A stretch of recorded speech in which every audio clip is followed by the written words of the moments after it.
Hi guys, I'm Miss Myers, and today we're going to start a unit on banned books.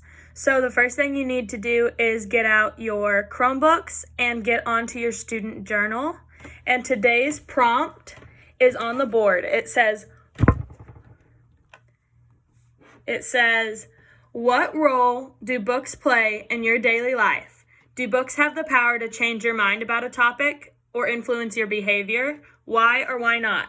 So it's on the board today, and you're just going to respond to that prompt for the next couple minutes. So then I would set an alarm for like 2 minutes and let students journal quietly for 2 minutes before moving on. So when the buzzer goes off, we'll bring everybody's attention back and we'll move on to what is banned books, which is the next slide on the slideshow, and we'll watch this short little video.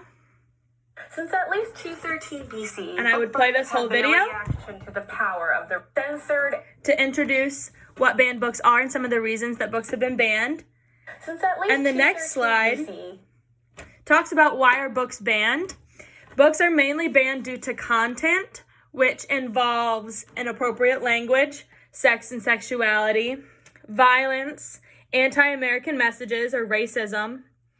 And a lot of the time, books are challenged by people who believe that the content of the book is inappropriate for young children, or the book goes against the religion. So a lot of times the people who are banning these books are banning them from a church library or going into a board meeting and talking about why the book needs to be banned because of the inappropriate content or language. And most of the time, these are people who have very strong religious beliefs, and they think that these books go against their beliefs.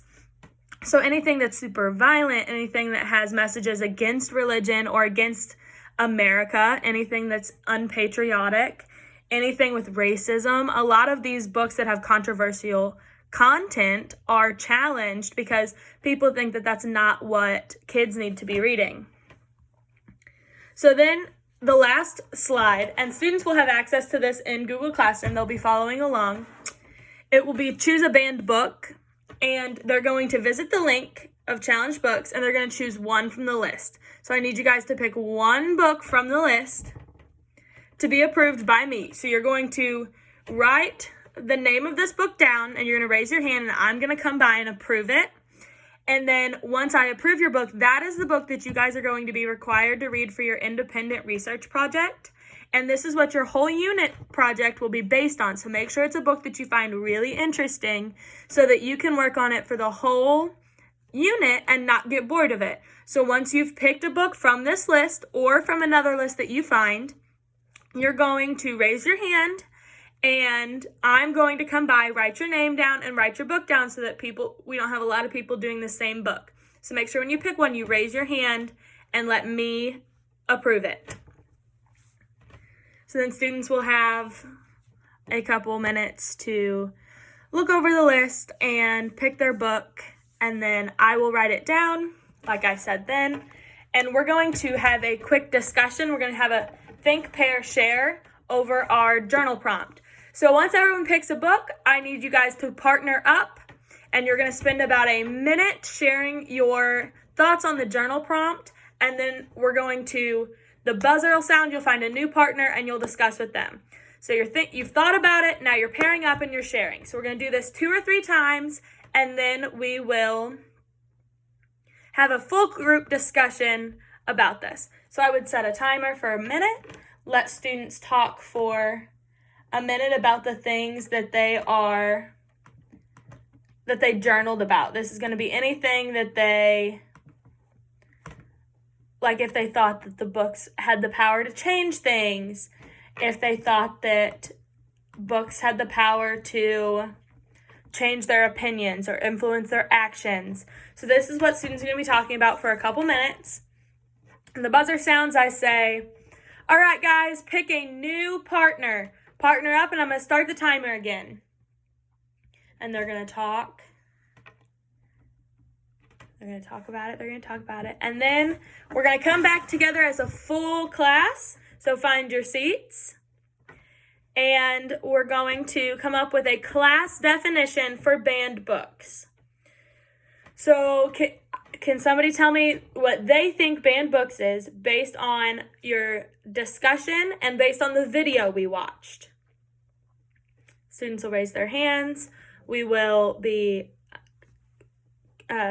cooperating and cooperative learning and coordinating until we have one definition. There'll be one or two sentences that really define banned books.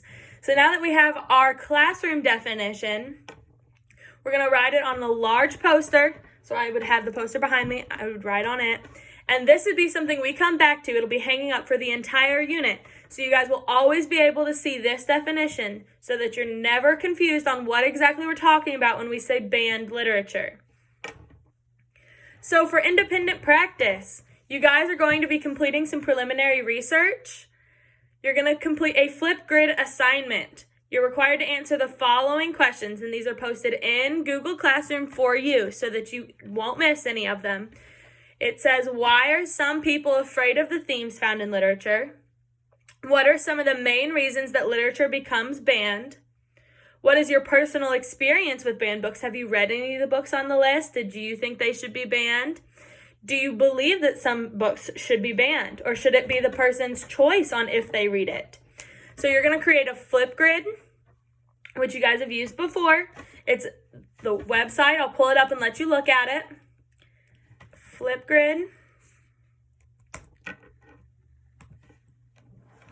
And then we have a code.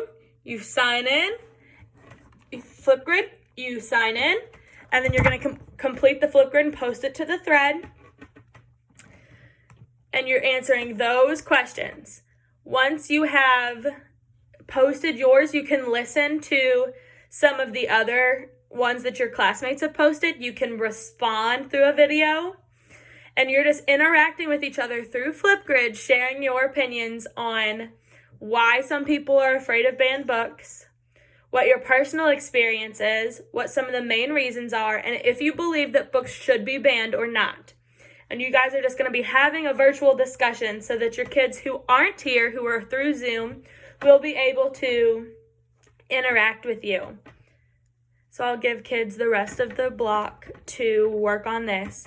They're going to be interacting with each other virtually. They're going to be filming this video. And after they've posted it, the end of the lesson will be closed with an exit slip. So here we would be nearing the last 10 minutes of class. All right, guys, now that you've completed your Flipgrid assignment, and if you haven't finished, please make sure that you get that done before you come back for next class. You have an exit slip to complete. And the exit slip is super simple. I just need you to, in Google Classroom, respond to the exit slip prompt. The exit slip prompt is, what is banned literature? And I don't want you to use the exact classroom definition. This needs to be something that you have come up with, a little more detailed than our class definition, that describes what banned literature is, maybe even touching on what you have used in your Flipgrid assignment, maybe some of the reasons books are banned. So this needs to come from your preliminary research in the video we watched, and it should be a little more detailed than the one that we have on the board. So you're going to spend the rest of the hour working on this exit slip. Make sure that you turn it into Google Classroom. This needs to be turned in before you leave at the end of the block. And students will work on that till the bell rings. Thank you.